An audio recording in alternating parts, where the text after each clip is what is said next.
Alright, hello everyone. Today we are going to be talking about the Super Creek banner as well as the Smart Falcon banner. Are these banners worth pulling? They are, but I will be basically talking about the logic of why you want to pull them, because in my recent Ask Me Anything Saturday stream, literally everyone just kept asking me, should I pull Super Creep with this deck and this deck and this deck? I know you guys want assurances, but there's also very, very simple logics to understand whether or not you should be pulling this banner, right? But before we begin, I do want to pay some respects to Grass Wonder over here by learning about her. And so I have done a pretty big research into the Grass Wonder lore over here. So it's time to do a little bit of learning before we talk about Smart Falcon as well as the Super Creek banner overall, right? So let us begin with why is she named Grass Wonder? The grass is from the clan name. So they took the clan name, which is grass, and then they put it there, and then they put wonder because it's the English word. So they wanted to make her into a wonderful horse, right? And from the grass clan. She's part of the golden generation, something like Special Week, Seiyun Sky, King Halo, El Condor Pasa, Air Jihad, which is a reference to the Korean novel, but not the Holy War, and so on and so forth. There's quite a few others, but I cannot include all of them, otherwise this video will take very, very long. She won the Triple Grand Prix. She also won Arima Memorial twice and Takarazuka Memorial, right? Beating her rival, which is going to be Special Week. Special Week and her are actually equivalent to childhood friends because they are both training partners before debut. So they train together early on, and then later on in life they will become rivals. So I think that's a very, very cool backstory for these two famous horses over here. Right, and being a triple Grand Prix winner, she is the second one to do it after Speed Symboli, which is the maternal grandfather of Symboli Rudolph over here. So that is a very, very cool achievement that she made in her real life. And also, this horse is considered a very, very powerful horse. Some people were calling her the second coming of Maruzensky, or the strongest horse, or the brown monster, similar to how Oguri is called the grey monster, right? Because this horse is absolutely strong, really, really strong. Unfortunately, she would suffer from a fracture at 2 years old, which would basically follow her throughout her life. But even with that fracture, she still had a very, very good record. This horse is also affectionately fatty. This horse loves to eat, right? Like Oguri, they love to eat. Grass Wonder ate herself to overweight in I think the 2000s, and it affected her racing. And so they had to put on a diet. So that's pretty interesting, right? Grass Wonder, also another fatty like Oguri. Affectionately, okay? My horses love to eat, so just let them eat, you know? But yeah, later on in some of the memes and on Reddit, you can see that she's very big, right? Yeah, she loves to eat. She just loves to eat. So that's why she's so damn big. She just loves to eat. Okay, so this horse was also written in the anime / game as a very calm horse. But in reality, she is actually a bit lazy. Apparently, the trainer says that this horse is actually just too lazy to get angry or excited, so can't be bothered, and it's partially why she has probably lived such a long life, right? Goldship is also slated to kind of live a long life due to how lazy this guy is. But he decides whether he wants to win. He throws a few games and now he gets to retire peacefully, right? So these horses who are a bit lazy in life get to live really, really long lives, but they also are being very, very well taken care of, which I think is a very, very good thing, right? Her lineage is also really, really strong. She comes from native dancer lineage. You can see has nice nature over here. Has also produced Northern Dancer, who from him comes Northern Taste, which is another super famous horse, producing Bakushino into Kita-san Black. Also produces Oguri Cap, Maru, Kurofune, Kurunchan, Chrono Genesis. So we have a lot of famous horses, and Nishino Flower also. Yeah, lots and lots of famous horses. But Grass Wonder's lineage herself is also very, very good. She also has a one of her lineage, I think it's like great granddaughter or granddaughter, something like that, is a Pixie Knight. Pixie Knight has also the blood of King Halo and Sakura Bakushino, and is a G1 winner. Very strong bloodline. This horse also has another sister in the US called Wonder Again, who has a G3 stake called Wonder Again Stakes. Yep, it's just named after her, right? Also has a granddaughter called Matcha Latte in Australia also. Yeah, so if you ever seen anyone called Matcha Latte in Australia, that's her a great granddaughter also. I think a great granddaughter. Yeah, so yeah, her lineage still lives on very, very strongly, and it's a lot of G1 winners. A lot of them are very, very strong racers, right? For personality wise, this horse very calm, right? But also has a lot of weird stuff, like he likes to meet, same as Goship, likes to breed, likes dandelions, loves dandelions. He would just be eating dandelions all the time. That's why if you see memes of people drawing her with dandelions, or just respectful drawings of her being sent off with some dandelions, because he really loved to eat dandelions, right? Then he also liked to lick. Apparently his tongue was very long apparently. So he liked to lick. And the trainer said like, I've never seen a horse that likes to lick as much as Grass Wonder or something like that. So yeah, very interesting horse. All horses have their weird quirks. This horse loves to eat, loves to mate, loves dandelions, and loves licking. All right, very interesting horse in his time. Right, this horse is also basically somewhat of a rival to Special Week alongside El Condor Pasa. It's the golden generation. They'll be fighting each other a lot, right? The jockeys that rode them are actually very famous. Hitoshi Matoba rides Grass Wonder and Rice Shower, nicknamed the Hitman because the way he plays is to snipe out certain horses. He would try to target this horse and beat that horse in that race. So he would target Mihono Bourbon, target Majiro McQueen, target Special Week when he was riding these horses, from what I understand. Not sure. If any Japanese watchers are watching, feel free to let me know all the knowledge. Yutake Take, extremely famous. Extremely famous. If you see any Side Games ads, it's him. Because he will apparently do anything for Uma Musume. No joke. But yeah, Yutake basically rides a lot of famous horses. Rides Inari 1, Deep Impact, Kitasan Black, Oguri Cap, a Special Week, and I can't remember who else. Like, there's a lot of horses that he rode. A lot of horses. And this horse would ride Special Week and fight Grass Wonder ridden by Hitoshi Matoba. And Grass Wonder would also snipe Special Week. And basically, you know the anime where they say something like, I'm not a heel, I'm a hero, right? It's because it's dumb, you know, the drama's a bit dumb to me because the horses are meant to win. So the horse won against the rival, then you go and call the horse like a heel, the black assassin. Like, what is that? No, the horse won. It's a win. So you should just respect the horse. And that's why Rice Shower ultimately is going to have a very, very satisfying arc in the anime once you understand the history of Rice Shower. And ultimately in real life, right, Rice Shower would actually be a hero because after her passing, a lot of things get shaken up in the Uma world, right? Because there's a lot of new laws implemented after the shocking death. A lot of horses get saved in a way because of the death of Rice Shower, right? For Nice Nature, the trainer Baba would ask the owner to not race Nice Nature because of an injury because he recently saw Rice Shower pass away on the track. And then Hitoshi Matoba, the rider himself, said he couldn't believe that Rice Shower was dead and had to see it with his own eyes. So there's a lot of different things that happened because of Rice Shower. So the anime had a very, very satisfying arc once you know the history. So I think that knowing the history helps you to enjoy the arcs in the anime. It's very, very interesting to see how they translate the real life into the anime. Very, very cool stuff, right? So yeah, this horse, really, really cool. Grass Wonder. Grass Wonder would be basically retired alongside Stay Gold and Ghost Ship, which I thought was super cool. Yeah, eventually Grass Wonder will go and hang out with Ghost Ship and Stay Gold on their retirement farm. Take note, I also forgot one little funny thing is that Grass Wonder on her retirement date, right? She basically ate her wreath. They put a wreath on her head and then she ate it. So yeah, that's pretty funny. But on the retirement, right? Back to the retirement, Stay Gold and Ghost Ship, he and Ghost Ship became very good friends. Very, very chill because Ghost Ship doesn't give a shit and Grass Wonder is very calm by default. So I think that they are very suitable to be with each other. And Stay Gold is the menace, right? The menace. He's so aggressive, bad temperament, don't give a shit, right? Inherited into Orphe. That's why Orphe is also a very bad temperament horse and the entire bloodline has their own weird ass quirks. But Stay Gold, the only one he would be very calm with is Grass Wonder, which I thought was super amazing, right? Amazing, right? Amazing. Right, that Grass Wonder would be the calmest horse, or basically the laziest horse, and his lazy attitude helped to calm down the demon Stay Gold over there on the farm. So I thought that was a really, really cool little bit of stuff to go and find out. Right, so that's pretty much it for Grass Wonder here.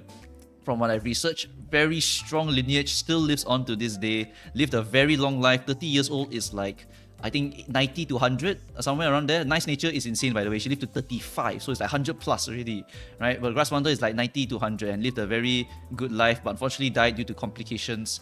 Racehorses, when they race, they suffer a lot of injuries, and those injuries will come to bite them in the later stages. So unfortunately, I think she passed due to complications from all the injuries that she had. Yeah, so that's sad, but yeah, it's part of the racing career, you know. If you race the horses, then you're gonna get some injuries, and those could come to bite you back later on in your life, right? I think McQueen will also suffer a ruptured aorta. I'm not sure if it's related to racing or not, but some of these injuries are also quite sad. Yeah, right. So anyway, that's pretty much it for the lore over here. Let's move on to the banner review. I know some of you are skipping this, so we'll just go into the actual review here. Do I really need to explain Super Creek to you? Do I really need to explain Tazuna to you, right? I'll just go really, really quickly and explain why they are so good. Super Creek, Swinging Maestro, great stats. if you compare it to Mayano Top Gun is another very, very powerful card, giving you skill point bonus, good specialty priority, and good friendship bonus. So another SR that you want to snipe in the banner. Super Crit is a very powerful card at 1 LB and 3 LB. At 1, she gets stamina bonus. At 3, she gets additional bond. At 4, she gets more bond. And because of that, she becomes way better than Mayano Top Gun. But Mayano is a competitive SR option. So if you have both, you are so good for stamina cards, honestly. You are so good for stamina. Mayano's the only weakness is the initial friendship gauge of being 0, and that 0 means that you just want to click her a lot more than every other card. But if your Super Crit is only 1 limit break, you have to do the exact same thing for Super Crit, making it very RNG whether you can get the stamina. But you will still click them anyway because these two have very, very powerful skills and benefits. Skill point bonus, always good specialty priority, and good friendship bonus. Seriru just released a video. I recommend highly watching it because he talks about the formula. The formula is correct. You basically want to stack as much friendship bonuses as possible because it is a multiplicative formula, right? You want to get as much friendship as possible. Mood effect is not as important as friendship bonus. That's why friendship bonus is going to be the king. Seriru once again explains it very, very concisely. Go and watch the Seriru's video. It's very, very good.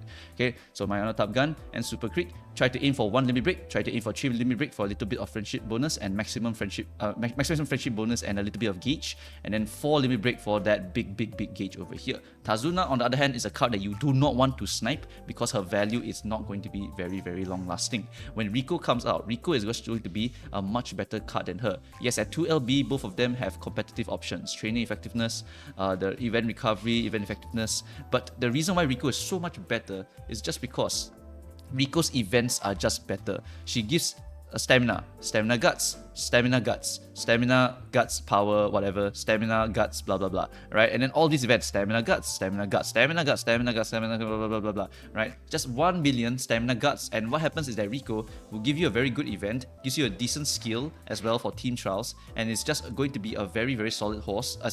Solid support, right? She will just give you so much stamina that she's a bit of a pseudo stamina card, and you could even do something like Rico plus Super Crit only, and you could inherit the stamina, and then you hit the stamina requirement just by using a friendship card as well as a Super Crit card. And this friendship card also gives you additional mood bonuses and energy still, so you can still get all the benefits of Tazuna. Tazuna gives you too much energy and too little stats. That's why she's so mediocre, right? She gives you a bunch of energy, but you don't need that much energy. You actually need more stats. You want your dead turns to give you something. You don't want your dead turns to be resting. If you need to rest, just rest. Don't use the date, right? That's the logic here. We are trying to high roll horses. We're not trying to make a lot of decent horses. But if you are a chill player, then Tazuna is a decent card for you. Or if you are a parent maker, then Tazuna is a decent card for you due to concentration being a very, very good skill and tail held high being a decent skill as well, right? So still a decent card. It's just that for high rolling purposes, for CM enjoyers, for min-maxers like me, I do not like Tazuna. I prefer Rico. Even the Rico R card is decent enough, by the way. The Rico R card still has the exact same events as the SR, and it still gives you stamina and guts, so it's still a very, very decent card also. And I will actually use this over Tazuna because I want to get more stats. I need stats. This is the name of the game. We get big stats, we win the game. Okay, so that is pretty much it for the stamina card comparisons and the friendship comparisons over here. Now we go to the timeline. So if I pull on this, what am I sacrificing? That's going to be one of the biggest questions people ask me. Narita Bryan and Mayano Top Gun Wedding and Seiyun Sky and Wedding Air Groove, a lot of these horses are really, really damn good. Seiyun Sky, infinite parent for front runners. Narita Bryan, a very good parent for the non-front runners, for any of the last 3 positions. Mayano Top Gun, a good horse and stamina debuffer again, so you can do double debuffer for medium tracks. Air Groove Wedding will eventually get a buff that makes her very, very solid, right? And Pekan himself also really, really likes Wedding Air Groove so that he can kind of show off that he's a smart guy. But yeah, basically there's a lot of good horses along the way. Hishi not really that good. El Condor, Grass, the fantasy one's not super good. Fuji is a good parent later on. Mejiro, Go City, not really worth mentioning here. And then also later on we have Swimsuit Marzensky. Very, very strong runner for the time. And then after that, Mishidoto, and then Aishin Flash, Matikane Fukukitaru comes out, Hishi Akebono, and then we go all the way to the back because over here you see the Nice Nature banner and the Raishao banner. There's another better banner all the way at the back also, where we go past all of these cards here, and then we see the second coming of Kita-san Black at a 0.75% rate with El Condor Pasa, which is a very powerful power card. Alright, so this is a very, very good banner to pull on, but you can see the support cards are very, very far away. Very far. November, October, and then December. So you have a long time before a string of big banners are going to hit you in a row. And so in this period of time, saving is going to be a blessing for you. You can save a lot if you choose to save in this section here, because everything after this Super Creek is skippable. You can skip everything. Parent horse means that you can borrow the parent horse. But if you don't have a lot of horses, you may consider pulling on one of these. If you want to make front runners, you might want to get Seiyun so you can borrow a Maru or borrow a whoever is good for that track's unique, right? So if you need to you need to save one slot, then you go and get that parent. If you cannot, then you pray that your horse is good already for that track that you're going to be racing on, and then you borrow that parent. So my plan is that if I were to race a runner, I don't pull Seiyun, I just borrow Seiyun. Same for Brian. If I want to use Brian's unique, I will just go and borrow the Brian unique, and so on and so forth. The next banner that I'm going to be probably pulling on is just Swimsuit Marozensky, but even that one I'm tempted not to, because later on the GOAT is coming, my Christmas Oguri is coming, my friend's favorite Agnes Digital is also coming. So if you like Agnes Digital also, he's right there.